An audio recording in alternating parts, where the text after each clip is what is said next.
ஸ்கந்த புராணம் தொடர்கிறது. தேவர்களே, உங்கள் யூகம் சரியே. செந்தில்நாதன் திருக்கரத்தால் சூரபத்மன் அழிவை அடைந்து விட்டான். அவருடைய சேனைகள் அனைத்துமே யுத்தத்தில் அழிந்து போயின. உங்களை சிறையை மீட்டு அழைத்து வர எம்பெருமான் என்னை அனுப்பியுள்ளார் என்று கூறி வீரபாகுத்தேவர் சிறை கதவை உடைத்து கொண்டு உள்ளே வந்தார். ஜெயந்தனையும் மற்றவர்களையும் பிணைத்திருந்த விலங்குகளை உடைத்து அவர்களை விடுவித்தார். ஜெயந்தனும் அவனோடு இருந்த தேவர்களும் அடைந்த சந்தோஷம் விவரிக்க முடியாததாக இருந்தது. ஆறுமுகப் பெருமான் அவர்களை முகமலர்ச்சியோடு வரவேற்று அவர்களுடைய க்ஷேம லாபங்களை விசாரித்தார். அன்பர்களே, இத்தனை காலமாக அசுரனுடைய சிறையிலே கிடந்து வாடி உடல் இழைத்து போனீர்கள். இனி அசுர பயமின்றி உங்களை உங்கள் இருப்பிடங்களுக்கு அடைந்து மகிழ்ந்திருக்கலாம் என்று அருளினார். இந்திரன் ஓடி வந்து மகனை கட்டி அணைத்து ஆனந்த கண்ணீர் பெருக்கினான். ஜெயந்தா, என் பொருட்டு அசுரனுடைய சிறையிலே என்னென்ன கொடுமைகளுக்கு நீ உள்ளானாயோ, உன்னை பிடித்து சென்றார்கள் என்று கேட்டதிலிருந்து என் உள்ளம் சொல்லனா வேதனையால் துடித்து கொண்டிருந்தது. உன்னை மீண்டும் காண முடியாது போய்விடுமோ என்று கூட கண்ணீர் விட்டேன். குமாரா, இறைவன் திருவருளால் நாம் மீண்டும் ஒன்றுபட்டோம் என்று சொல்லி ஆனந்தப்பட்டான். ஒவ்வொரு தேவரையும் கட்டி தழுவி அவர்கள் சிறையிலே பட்ட துன்பங்களுக்கு ஆறுதல் கூறினான். யுத்தத்திலே கொல்லப்பட்ட பூத வீரர்கள் அனைவரும் உயிர் பெற்று எழவும் எதிரிகளால் கைகள் வெட்டப்பட்டும் காயப்பட்டும் கிடந்த வீரர்கள் எவ்வித துன்பமும் இன்றி எழுந்திருக்கவும் முருகப்பெருமான் திருவருள் செய்தார். இறந்தவர்கள் உயிருடன் எழுந்து வந்தனர். வெட்டப்பட்ட அங்கங்கள் முன்போல் முளைத்தன. உடலிலே ஏற்பட்டிருந்த காயங்கள் எல்லாம் கொஞ்சமும் தெரியாது மறைந்து போயின.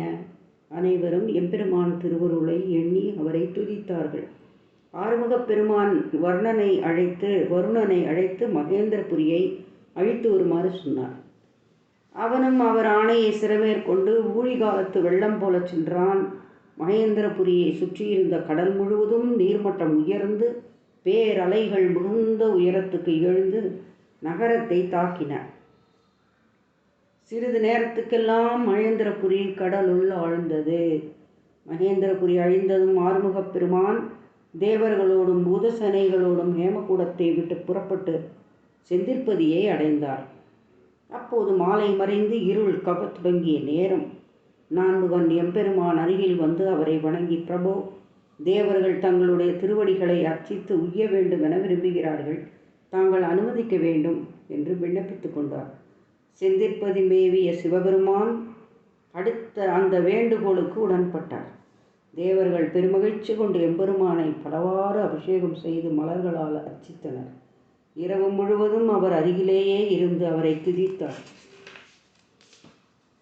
விடிந்ததும் குமாரவேல் கைலாயபுரத்துக்கு சிறந்த ஆலயம் அமைக்க செய்து அதனுள் சிவலிங்கத்தை பிரதிஷ்டை செய்து அவரை அன்புடன்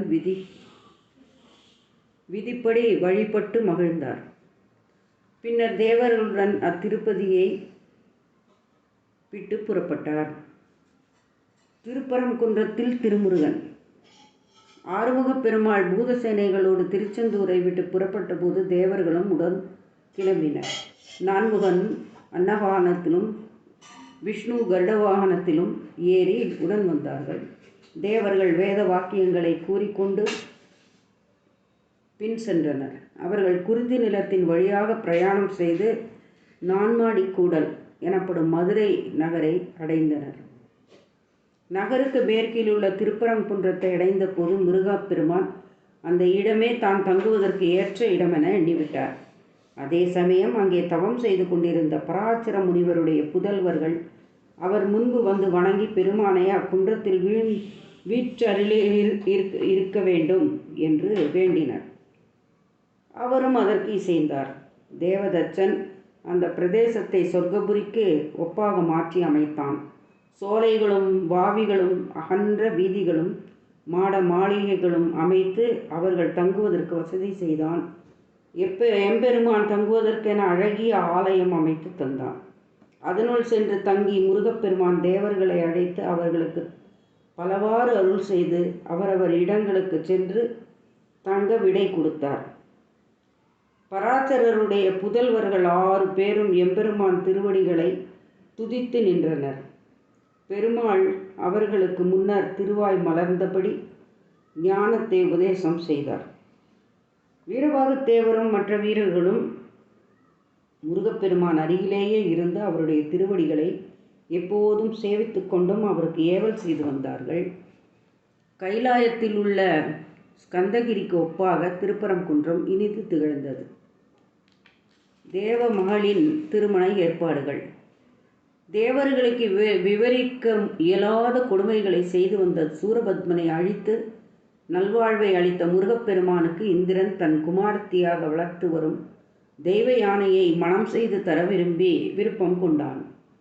நான்முகனிடம் சென்று தன் உள்ள கிடக்கையை தெரிவித்து அவருடைய ஆலோசனையை கேட்டான். இந்திரனுடைய எண்ணத்தை பிரம்மனும் மாதவனும் வெகுவாக பாராட்டினர். தேவர்களும் அதை கேட்டு அவனை கொண்டாடினார்கள். தேவராஜா, உன் மகளான தெய்வ யானை முன்பு சரவண பொய்கையில் முருகனை கணவனாக அடைய வேண்டுமென்று தவம் இருந்தாள். அந்த பயன் இப்போதுதான் நிறைவேற இருக்கிறது போலும். விரைவில் அவளை பெருமானுக்கு மணம் செய்து கொடுக்க ஏற்பாடுகளை செய் என்று உற்சாகப்படுத்தினார். இந்திரன் தேவர்களில் ஒருவனை அழைத்து மேரு பர்வதம் சென்று அங்கே தங்கியிருக்கும் இந்திராணியையும் தெய்வ யானையையும் அழைத்து வருமாறு கூறினான். அவன் விரைந்து சென்று மேரு பர்வதத்திலே மறைவிடம் ஒன்றில் தங்கி இறைவனை குறித்து தியானம் செய்து வரும் இந்திராணியை அடைந்து அவளை நமஸ்கரித்தான். தாயே, உங்களுக்கு நற்செய்தி கொண்டு வந்துள்ளேன். இறைவன் திருவருளால் தேவர்க்கு அபயம் அளிக்க தோன்றிய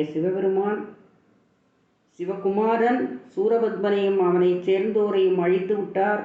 அவனுடைய பட்டணம் சர்வநாசத்தை அடைந்து கடலில் மூழ்கிவிட்டது.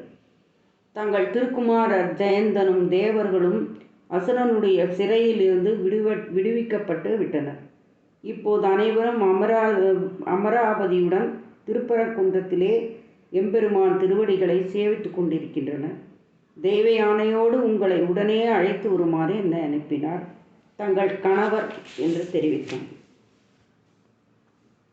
தேனினும் இனி அந்த செய்தியை கேட்டதும் இந்திராணி அளவற்ற சந்தோஷம் அடைந்தாள். ஒரு கணமும் தாமதிக்காது மகளோடு ஐராவதத்தின் மீது ஏறி புறப்பட்டு விட்டாள். தேவமாதர்கள் அவளுக்கு பாதுகாவலாக உடன் வந்தார்கள். வான்வழியே விரைந்து திருப்பரங்குன்றத்தை அடைந்து இந்திரன் இருக்குமிடத்திற்கு சென்றாள். கணவனையும் மகனையும் ஒருங்கே கண்டதும் அவள் கண்களிலிருந்து மகிழ்ச்சி நீராக பெருக்கெடுத்தது. ஓடிச் சென்று மகனை கட்டி அணைத்து சந்தோஷப்பட்டான். இந்திரன் சீர்காழிப்பதியிலிருந்து அவனை மேரு பர்வதத்துக்கு அழைத்து அனுப்பி வைத்த பின் அன்று வரை நடந்தவற்றை இந்திராணிக்கு விவரித்து எம்பெருமான் திருவருளுக்கு தகுந்த கைமாறு செய்ய அவனுக்கு தகுதியில்லாவிட்டாலும் மகளை மணம் செய்து தர இருப்பதாக கூறினான். அந்த செய்தி இந்திராணியை மேலும் மகிழ்ச்சியில் திளைக்கச் செய்தது. பிரம்மனையும் விஷ்ணுவையும் அழைத்து கொண்டு தேவர்களோடு ஆறுமுகப் பெருமான் இருக்குமிடம் வந்தான் இந்திரன். அவரை வலம் வந்து நமஸ்கரித்து, எம்பெருமானே, சூரபத்மனுடைய கொடுமைகளுக்கு பயந்து இருப்பிடங்களை விட்டு ஓடி ஒளிந்திருந்த எங்கள் மீது கருணை கொண்டு எங்களை ரட்சித்து சொர்க்க போகங்களை மீட்டு தந்துள்ளீர்கள். தங்கள் கருணை உள்ளத்திற்கு முன்பு அடியேன் சிறு துரும்புக்கு ஒப்பாவேன். தங்களுக்கு ஏற்ற கைமாறு செய்ய ஏதும் இல்லை. இருப்பினும் என் மகளை தங்களுக்கு மணம் செய்து கொடுக்க விருப்பம் கொண்டுள்ளேன். தேவரீர் தெய்வ ஆணையை ஏற்று அருளல் வேண்டும் என்று தெரிவித்து கொண்டான். அதை கேட்டு முருகன் மெல்ல புன்னகை செய்தார். இந்திரா, உன் விருப்பத்தை மகிழ்ச்சியோடு நிறைவேற்றி வைப்பேன். முன்னரே தெய்வ யானை என்னை மணக்க கருதி சரவண பொய்கையில் தவம் இருந்துள்ளாள். நாளை அவளை மணந்து கொள்வேன். ஏற்பாடுகளை செய் என்று அனுகிரகித்தார். இந்திரன் அளவற்ற சந்தோஷம் அடைந்தவனாய் அருகில் இருந்த தேவ தட்சனையும் பார்த்தான். முகக்குறிப்பிலிருந்தே இந்திரன் எண்ணத்தை அறிந்து கொண்ட விஸ்வகர்மா ஏற்கனவே சொர்க்கபுரியாக திகழ்ந்த திருப்பரங்குன்றத்தை மேலும் அழகுற விளங்க ஏற்பாடுகளை செய்ய உடனே ஆயத்தமானான். அழகிய மண்டபங்கள் அமைக்கப்பட்டன. அங்கங்கே வீதிகளில் தோரணங்கள் அசைந்தபடி அனைவரையும் வரவேற்றன. வாசம் மிகுந்த மலர்கள் பூத்து குலுங்க சோலைகள் அமைக்கப்பட்டன. அவற்றின் நடுவே ஆனந்தமாக பொழுதை கழிக்க அழகிய மண்டபங்களும் தடாகங்களும் பந்தல்களும் அமைக்கப்பட்டன. 30 முக்கோடி தேவர்களும் முனிவர்களும் சித்தர்களும் யக்ஷர்களும் கந்தர்வர்களும் மற்றுமுள்ளோரும் திருமண விழாவை கண்டுகளிக்க மாபெரும் பந்தலை அமைத்தான். அது முழுவதும் ஒளி சிந்தும் மணி மாலைகளாலும் தோரணங்களாலும் கொடிகளாலும் பல வண்ணச் சீலைகளாலும் அழகு செய்யப்பட்டது. பந்தலின் நடுவே நவரத்னங்களை கொண்டு இழைக்கப்பட்ட திருமண மண்டபத்தை நிர்மாணித்தான். திருமணத்துக்கு வேண்டிய உபகரணங்களும் மலையாக வந்து குவிந்தன. இந்திரன் ஒற்றர்களை அழைத்து ஆறுமுகப் பெருமான் தெய்வயானையின் திருக்கரம் பற்றி மணந்து கொள்ளும் கோலாகலத்தை கண்டு களிக்க வருமாறு முசுகுந்த சக்கரவர்த்தி முதலான பூலோக அரசர்களுக்கும் முனிவர்களுக்கும் மற்றுமுள்ளோருக்கும் அழைப்புகளை தந்து அனுப்பினான். அவர்களும் தங்கள் பணியை செவ்வையாக நிறைவேற்ற அப்போதே விரைந்து சென்றார்கள். முசுகுந்த சக்கரவர்த்தி இறைவனுக்கு பிரியமானவராக ஆன சம்பவத்தை பார்ப்போம். நன்றி, வணக்கம்.